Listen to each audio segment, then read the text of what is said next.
So, kung alam mo na may balak, exit. Huwag kang mag-stay dun sa inuman. Umalis ka. Yun lang yun.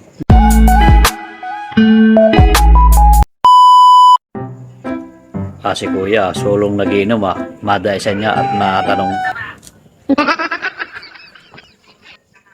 Kuya, Yes, tol. kuya, tanungin kita. Okay, tol. Kuya, naniniwala ka ba pag may alak, may balak? Depende, tol.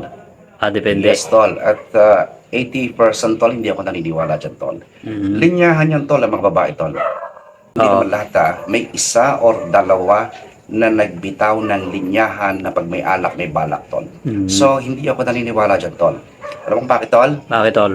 Okay, para sa inyo, tol, Lodi, ha? Hindi ka naman siguro, madam, makikipag-inuman sa isang estranghero, tol. Yung hindi mo kakilala. Di ba? Oo. So, alam mo pala na pag may alak, may balak, bakit ka makikipag-inuman sa guy? Umexit ka. Hindi naman siguro nakatanig ka lang ang paa mo. So, ginusto mo rin yon na yung pag may alak, may balak, baka naman, inaantay mo rin malasing boyes. Then pag nalasing, nalagyan. Di ba?